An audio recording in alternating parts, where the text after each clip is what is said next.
बिहार में चुनावी नतीजों के बाद अब बंगले पर आर पार की लड़ाई शुरू हो गई है और इस लड़ाई में 10 सर्कुलर रोड की चर्चा हो रही है क्योंकि सरकार ने लालू परिवार को ये बंगला सरकारी नियम के तहत खाली करने का आदेश सुना दिया है। सरकार के इस फैसले को राजनीतिक बदले की लड़ाई बताते हुए आरजेडी ने बंगला खाली करने से साफ इनकार कर दिया है।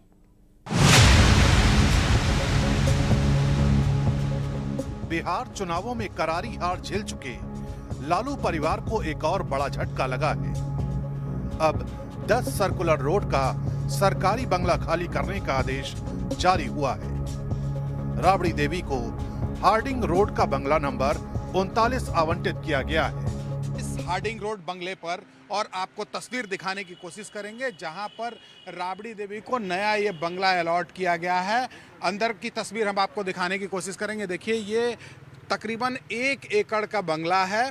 हालांकि राबड़ी देवी अभी अपने पूरे परिवार के साथ लालू यादव, तेजस्वी यादव के साथ 10 सर्कुलर रोड में रहती हैं, जो मुख्यमंत्री आवास के ठीक बगल में है। और पिछले 20 सालों से 2006 से लगातार उसमें तेजस्वी यादव, राबड़ी देवी, लालू यादव अपने पूरे परिवार के साथ वहां पर रहते थे। लेकिन कल भवन निर्माण विभाग से एक नोटिफिकेशन जारी किया गया है, एक आदेश जारी किया गया है, जिसमें अब उस बंगले को खाली करने का निर्देश दिया गया है।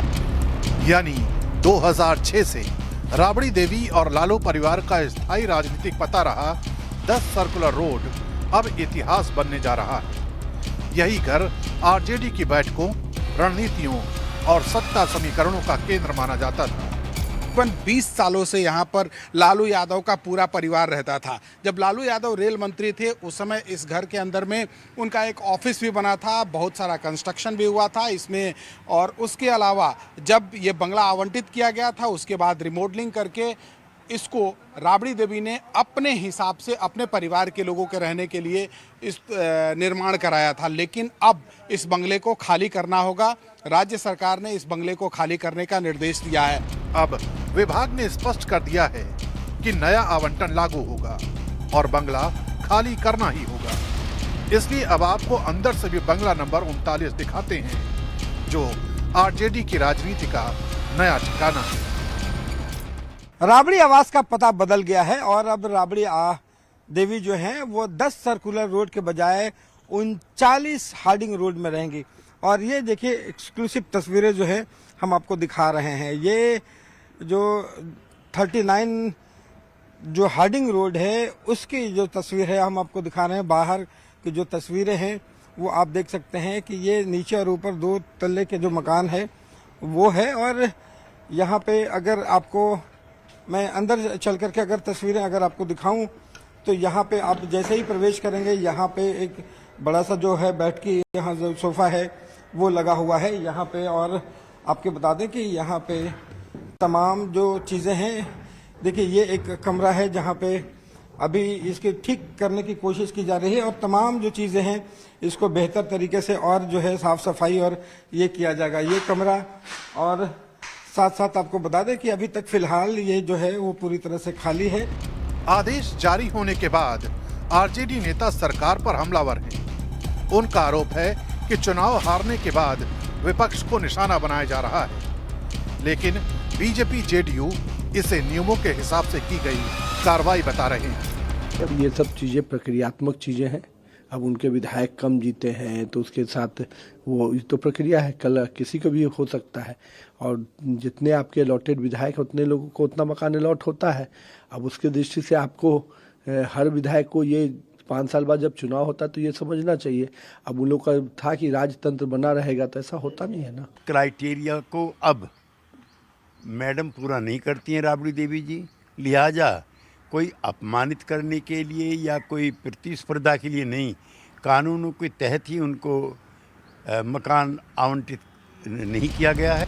पटना में सत्ता और विपक्ष के बीच बंगले की ये लड़ाई अब सियासी बहस का नया मुद्दा बन चुकी है।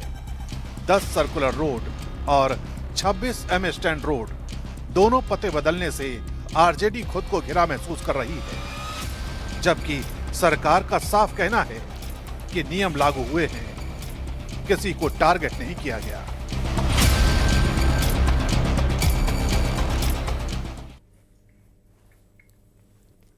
और अब बात रायसेन में 6 साल की मासूम की दरिंदगी के बाद टेंशन की और उस पर अब सीएम डॉक्टर मोहन यादव के एक्शन की। रायसेन की घटना पर कड़ी नाराजगी जताते हुए सीएम ने रायसेन के एसपी को हटा दिया है और पुलिस को सख्त से सख्त कार्रवाई के आदेश दिए हैं। सीएम ने दो टूक कह दिया है कि दोषी पर कड़ी कार्रवाई हो और किसी भी कीमत पर लापरवाही बर्दाश्त नहीं की जाएगी। इस बीच रायसेन में प्रदर्शन की आड़ में बवाल और माहौल खराब करने वालों पर पुलिस का डंडा चलना भी शुरू हो गया है। रायसेन में दरिंदगी पर टेंशन, सीएम का एक्शन।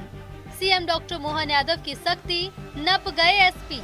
सीएम ने फटकार लगाई, नहीं बर्दाश्त लापरवाही। प्रदर्शन की आड़ में बवाल, कौन बिगाड़ रहा माहौल। पुलिस का डंडा, नहीं चलेगा असामाजिक एजेंडा।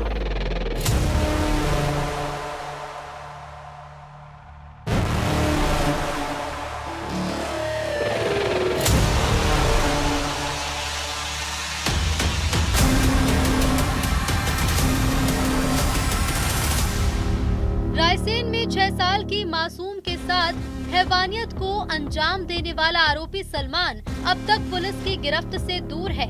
5 दिन बाद भी सलमान का कोई सुराग नहीं लगा, जिससे नाराज लोगों का गुस्सा बढ़ने लगा है। गौहरगंज में लोगों का प्रदर्शन जारी है। अब क्यों विरोध नहीं कर रहे हो? अब सलमान को क्यों नहीं ढूंढ रहे हो? क्योंकि वो मुसलमान है।